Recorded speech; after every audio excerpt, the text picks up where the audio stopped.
Hey, hey, hey, party people. It's Brandi and Cesley, and we're back with Blooming Through Faith, the podcast that helps you grow and bloom in your mindset, lifestyle, health, and wealth. We want you to know that you're capable, beautiful, and worthy.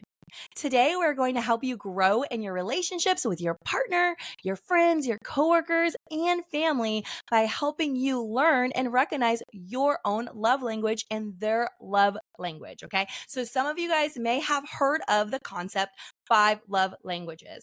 All right. Here's the deal. I know some people are like, ooh, personality test, me, maybe not for me, blah, blah, blah. Listen, if this isn't for you, that's totally fine. However, what we're going to say, because Cecily and I have been using the 5 love language test for our relationships, our friendships, and in business with people that we mentor and lead, it has been a game changer. It has really helped our relationships. So things that have helped us in our life, we like to share with you guys on our podcast because we love you. And we want to Might help learn something. you. Yeah. We want to help you grow and glow in your relationships too. Okay.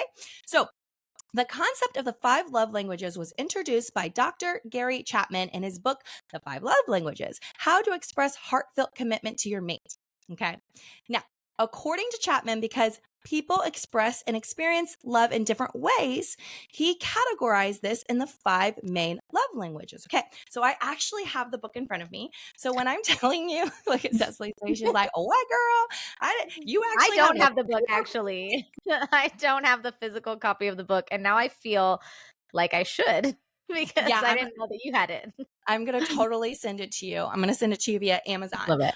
But no, I love it so much. I do have the book. And then obviously you don't have to have the book, but you can take we're going to talk about the love languages. You're going to probably be like, oh yeah, that's me. Oh yeah, that's my spouse.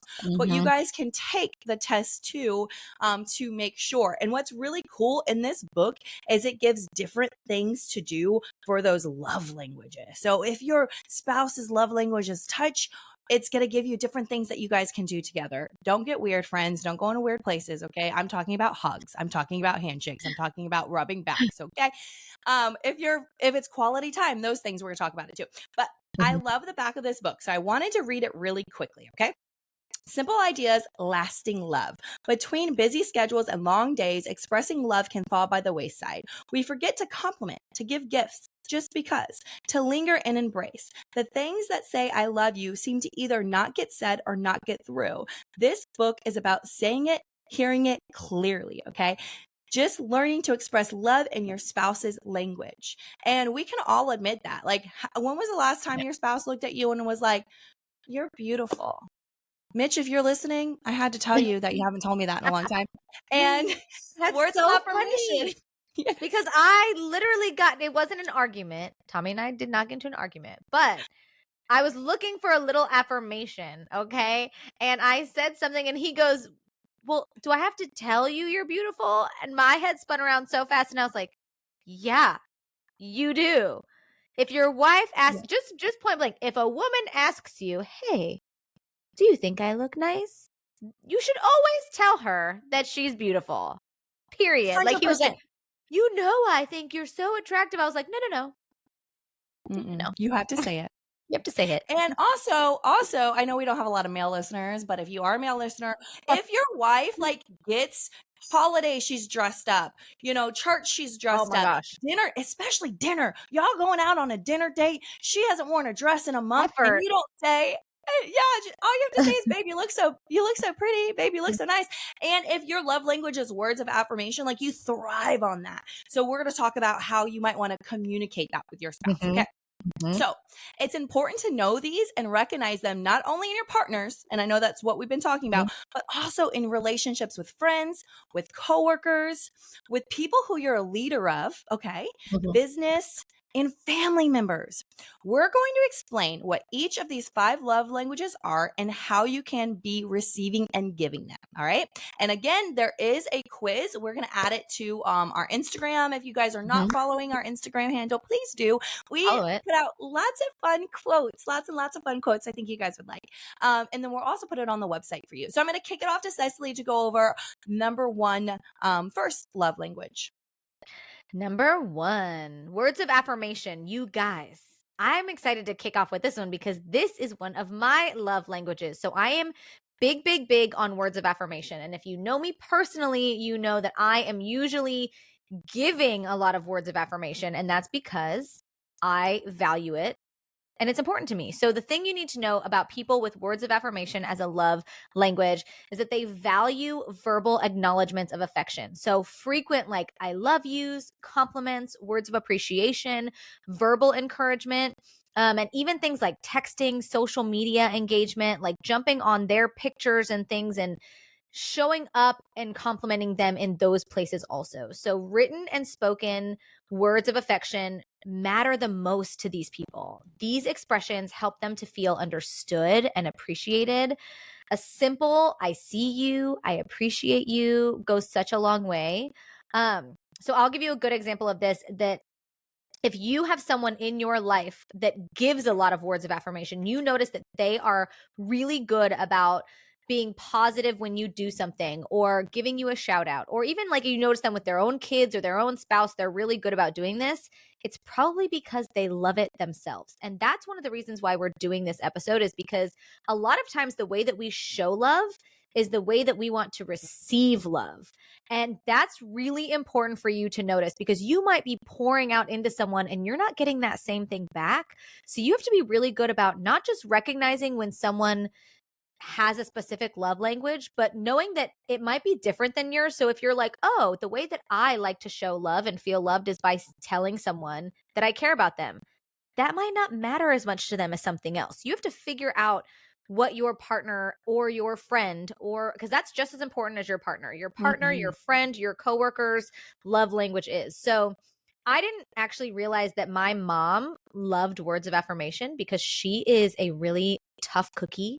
Like, she is a woman from Queens, New York, raised by a single mother. Like, she is a tough cookie. And so she keeps things really close to the vest. And I randomly just started saying, I need to be better about telling everyone in my life that I care about them, that I love them. And so randomly I'll text her and just be like, I love you. And my mind was blown at her reaction to this. She picked up the phone and called me the first time I did this. And I was just like on a Tuesday afternoon, I just texted her and I was like, I just love you so much. And she calls me and she goes, that is the nicest thing that anyone has ever just said to me. I'm like, oh, well, okay. And so now randomly I will text her and say, like, I appreciate you. You work so hard. I see how hard you work. She's a very, very hard worker, tough cookie. And I don't think that she gets told that very often. And so, I just wanted to tell her. And apparently words of affirmation are her love language, because she just ate it up. I also have, I love words of affirmation. And so I've been in work situations where I didn't get a lot of that poured into me. And it was important to me to express that I needed that. Like, it's important for you to communicate with people that you work around how you feel best valued and what you need the most, because I expressed it. And I realized very quickly when I wasn't in a great work environment or working with really great coworkers, when they knew that that's how I felt valued and they still didn't give it. Like, it was like something to withhold.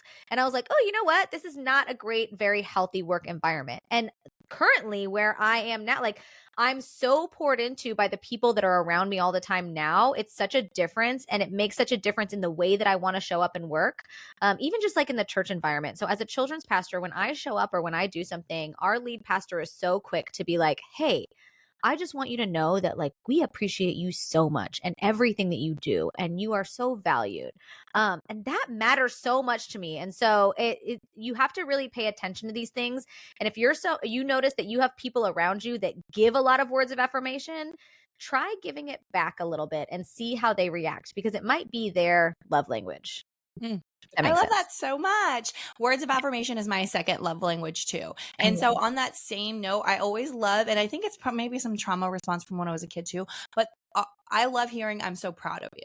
Like, that's a big thing for me, is I'm so proud of you. You're doing this, you're doing that, like, you're working hard. I'm so proud, just those words. Yeah. So I love that so much. And then also what you said of like, hey, with your coworkers, maybe just voicing, Words of affirmation is my love language. So Yeah. maybe a little shout out here, maybe a Yeah. little extra here. Really like that. And then maybe if they don't care and they're not pouring into you, maybe they're not the greatest mentor, right? All right. Yeah. So that's number one, words of affirmation. Number two is quality time. So I'm going to talk about this one because this is Mitch's love language. And I was kind of shocked because I thought Mitch's love language would have been acts of service. Okay. So I'm so glad that we took this because I was shocked with mine too. My love language is touch, and we'll get to that a little later. But here's what Mitch and I used to do before I realized that his was quality time. We would sit on the couch and I would rub his back because my love language is touch. So I'm rubbing his back, man. We're spending great time together. Everything's good in my head. But I was on my phone working. He could not stand that, right? He would be like, why are you on your phone all the time? X, Y, and Z. And I'm like, what is your problem? Like, I'm rubbing your back. Like, I'm paying attention to you. Well, his love language is quality time. So now when we're together, I turn my phone off. If we have date night, if we're spending time together, I'm not on my phone, period, because he wants me to actually spend that time with him, pour into him. And we talk about that a lot on this podcast, is unplugging and just being with the ones you love. But that was a game changer. And I think it was like 6 years ago when we figured that out. That was a game changer, right? So people whose love language is quality time feel the most adored when their partner actively wants to spend time with them and is always down to hang out. Okay. They particularly love when active listening, eye contact, and full presence is prioritized in the relationship. So again, if your best friend's love language is quality time and you guys are having lunch together and you're like on Instagram scrolling and like not paying attention to her, she's not going to feel value, right? What else? This love language is all about giving your undivided attention to the special person without distractions, without television, phone screens, or anything outside that's interfering. They have a strong desire to actively spend time with their significant other, have meaningful conversation, and share in activities. Now, meaningful conversation, I don't know about Mitch, because when I talk about meaningful things, he's like, I don't really want to, what are you talking about? Let's talk about something that's not so serious. No, like we just celebrated our 5-year anniversary and I'm asking him all of these things. He's like, why the 25,000? Because I'm off my phone. So I'm like, Why are I'm you bored. grilling me? So I'm not on my phone anymore. So I'm just totally paying attention to you. So we got to talk. Leave him alone. We gotta talk. Oh my gosh. So like we kind of already talked about that, but when you're having date nights, put your phone down. When you're hanging out with your friends, right? Put your phone away. When you're with your family members, we say this a lot, put your phone away. Yeah. We are so obsessed away. with that little, put it away with that little piece of technology, especially if that's their love language. Oh yeah, I completely agree. And I think the thing about quality time with someone is if there's someone in your life, whether it's your friends, whether it's a family member that enjoy quality time, I would say a little bit goes a long way too. So like I have friends whose love language is quality time. And even just saying like, hey, I'm really busy this week, but hey, next week, do you want to meet for a cup of coffee? Like a 30-minute coffee date is quality time. It's making the time for someone. They don't want a text. They don't want a present. They want to just sit down with you and have your attention and your time. Or even a phone call, like a phone call or even a Zoom call. Yeah. Just a way to connect. Like they just want your time. And so it doesn't have to be a long amount of time. Like if quality time is not your love language, this can feel really stressful for you if you are not a quality time person. And so I want to recognize that because you can be like, I don't have the time and they just want all this time. It doesn't have to be a lot. A little goes a long way, but just prioritizing the fact that you care about that person and you want to give them time, they really appreciate that.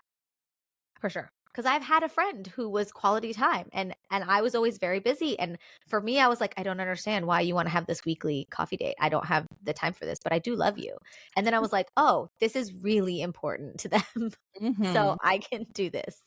So I understand. All right, you guys. Number 3 is acts of service. You guys, this is another one of my love languages. So my love languages are acts of service. This is really one where it can get misconstrued and it can feel like well, I'm just going to get into it and I'll explain it in a little bit. So, if your love language is acts of service, you value when your partner, your friend, your person goes out of their way to make your life easier. It's things like bringing you soup when you're sick, making your coffee in the morning, picking up your dry cleaning when you've had a busy day at work. This love language is for people who believe that actions speak louder than words. So, unlike those who prefer to hear how much they're cared for, like words of affirmation, people like to be shown that they're appreciated. Doing smaller and bigger chores make their life easier, more comfortable, is something that they really, really cherish. So, this is something that if your love language is not acts of service and maybe your partner's is, it can feel like you are doing a lot of busy work. It can feel like you're doing a lot of just favors. And so I want to make sure to recognize, like, it's really important to notice that even though if it's not your love language, if it is your partner's or your friends or your family members, whoever you're in this life with, that it's okay that it doesn't feel like a loving act to you. Like if you're just like, all I did was make a cup of coffee, I don't know how that shows love. To them, it could mean the world. So this is why it's so important to know what your partner's love language is. Because like for me, when my husband, when we were dating and he would do things like, I was a single mom when we were dating, he would do something like bring me home groceries so I didn't have to go to the grocery store. And I was like, why would you do that? That is so nice. Or he would notice when I was like out of milk and bring me home milk or pick something up for me. And I'm like, that is the nicest thing. And I think they even have something now going around Instagram that's like the cup of coffee test or something. I don't know what it's called. It's something trendy and cool. I should probably know, but it's like, it's something on Instagram, but I'm gonna have to look it up now. But basically it's like, does your spouse bring you a cup of coffee? And that is an act of service. So if that's something, because there's this whole thing about like appreciation for husbands because they do these things. And what I think is funny about that is like, it's not trendy and new. This has been going on since 1992 when this book came out. And that's just an act of service. And so like this morning, I got done with running a virtual boot camp and I came inside from my studio and my husband had a cup of coffee waiting for me and he handed it to me. And I'm like, this is the smallest thing, but it shows love and it makes me feel very cherished. And so even if to you that might seem so silly, you're like, well, I'm not going to sit there and do favors for somebody. If it makes them feel loved, it can be a big deal. I love that. And it's not my love language, but when Mitch brings me coffee, I love it anyway. That's so nice. I don't have to go get my own coffee. I love it. I know. All right, let's jump to the next one, which is number 4, physical touch. And this is my love language. I am a hugger. If I'm going to meet you for the first time, I had to realize not everybody's love language is physical touch. Actually, some people don't like to be touched. Exactly. Cecily's one of those. My best friend Jess is one of them. They cannot stand hugs. And so I used to hug everybody. And then I grew up after reading this and realizing that some people don't like it. And I'm like, before I hug, I'd be like, hey, I'm a hugger. You cool with it? Not? Okay, cool. Yeah. We don't have to hug, especially if I just met you, right? So I learned. I grew. I don't hug everybody anymore. But people with physical touch as their love language feel loved when they receive physical signs of affection. Kissing, holding hands, cuddling on the couch. We're gonna wow. I'm like, I was like, I can cuss and say the F word on here, but I just don't feel comfortable saying that. Okay, the bout chicka wow wow. You know what? Intimacy and touch can be incredibly affirming and serve as powerful emotion connector for people with this love language. Okay, the roots go back to their childhood. Note some people only feel deep affection and love by their parents when they were held, kissed, and touched. And actually didn't even realize that because both of my parents are very like huggy, kissy my entire life. I got lots of hugs and kisses and affection. So that makes sense. So reading that, I was like, oh yeah, absolutely. Whereas Mitch's parents aren't, right? His dad is very like, no hugs until he got older and had grandkids and like it was better. But like that was never what Mitch got growing up. So it's actually funny, Cecily. So when we had Troy, I was like, kissy, kissy, huggy, huggy, lovey, cuddle. And at first he's like, sup, bro? Yeah, he was at first. And then he's like, oh, heck no, this kid isn't going to love you more. So he started hugging and kissing and cuddling and all of that. It's so funny because that is so what happened. And he's like, oh no, I'm going to be cuddly too with him. I'm going to love him too. But yeah, so See? all of those things. People who communicate their approach through this language, they want to feel appreciated when they are hugged, kissed, cuddled. Actually, cuddling's not my favorite thing. Like, you stay on that side of the bed, I'll stay on this side of the bed. So I like hugs, but not cuddles. It really brings them comfort. Okay, it really brings them comfort. So again, like Cecily has said, and some of these other love languages is like, you might feel uncomfortable. Like Cecily might be like, I'm not a big hugger, but like Brandy's my best friend. So when I see her, I know that it's important. I'm gonna give her a hug, right? It doesn't I have will to hug be, you. it doesn't have to be a 10-second like weird kumbaya, just like a quick hug. Again, it might feel weird to you, but it's important to other people. Like with Mitch, like obviously holding my hand, that's important, showing affection. So it's gonna be fun to see when our kids get older. And Cecily, I don't know if What you've they're done like. this test with your kids, but what their love language is. So it's funny because when you're talking about physical touch, one of my children's love language is physical touch. And it's a hard one for me. And so is Tommy's. I just got lumped into all these huggers. I'm just surrounded by huggers. I can't. And I was not hugged a lot when I was younger. I did talk about like my tough cookie mom, right? From Queens. She's Love not it. really like a hugger. And so she really is now as a grandma. It's funny that you say that because now she's They've always trying to like changed. hug and kiss. And I'm like, why are you hugging me? Get off of me.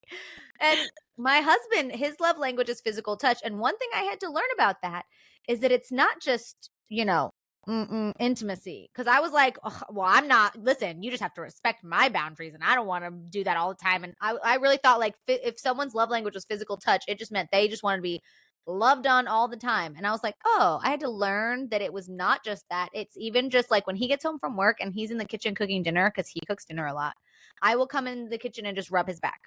Yeah. Or give him a hug.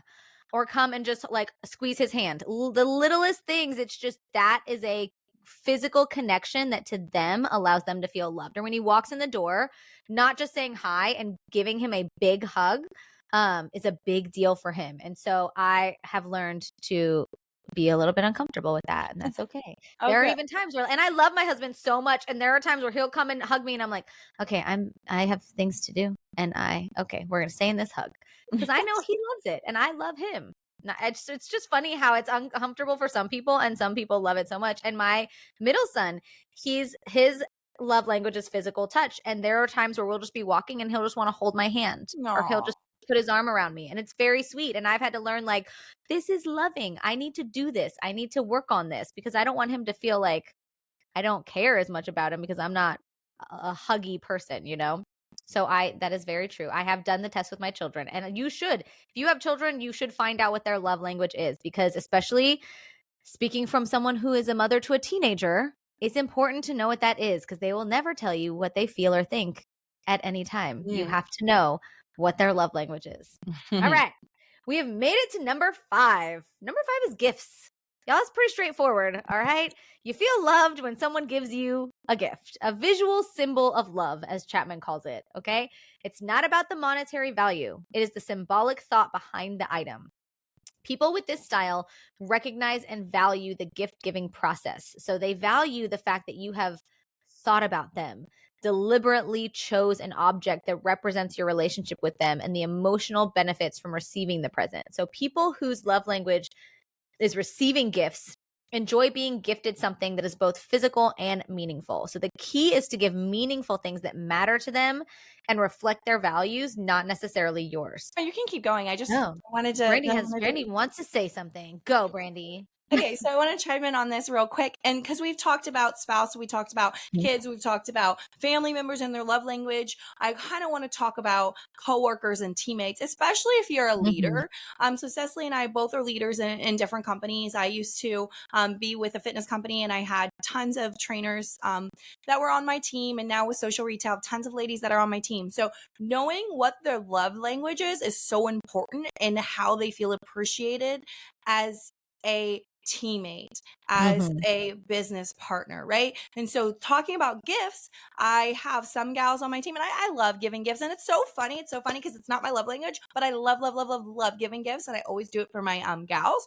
But some are like, hey, if this is their love language, like Cecily just said, something meaningful, right? So like a journal I've done before, a journal with their birth flower on it, right? Or a bracelet with their word of the year on it, like something little like that. So some gals might love that. Some gals might like not want that, but want a shout out when they do something great, right? Like, hey, you accomplished this, X, Y, and Z. Or like Cecily said, maybe quality time. Quality time is their love language. So, hey, let's jump on Zoom and let's like brainstorm. Let's spend some time together. Yeah. Let's get some coffee. So like it goes with all of your relationships, especially if you're in leadership, because you want to make sure that your people feel valued by you. Yeah. 100%. One of my favorite gifts is a bracelet that Brandi got me that says pray on it. And I wear it every day. Speaking of, I don't have it on right now, but I just washed my face. That's why. And and my oldest son, his love language is gifts. And it's not just any gift. It's not frivolous gifts. That's a funny thing, but it's like, there's this, like, he loves motocross. And so the other day I was shopping and I saw this really cool motocross shirt online, and he doesn't know it yet, but I ordered it for him. And it's not like an expensive t-shirt, but I know that he'll just love it because it's got one of his favorite riders on it. And so I saw it and immediately thought of him and I got it for him. And so little things like that make them feel seen and loved, because it's like you didn't just think about them, but you thought about them in a way that that they feel understood, which is really, really nice. And so understanding your own love language, as well as your partners or your coworkers or people that you lead or your friends, can enhance communication and closeness in relationships. It helps individuals express love in ways that resonate the most with their partners, and it helps to ensure that both parties can feel valued and appreciated. And so we want to leave you with a goal this week. As you listen to this episode, take some time. Maybe there are a few that you were listening to that you were already like, oh, that's mine for sure. Or maybe you don't know. Take some time this week to figure out what your love language is and what would help fill your cup in these areas so you can help take care of and be a better you. Love it. And remember, you're worthy, you're capable, you're beautiful, and we can't wait to watch you grow, girl.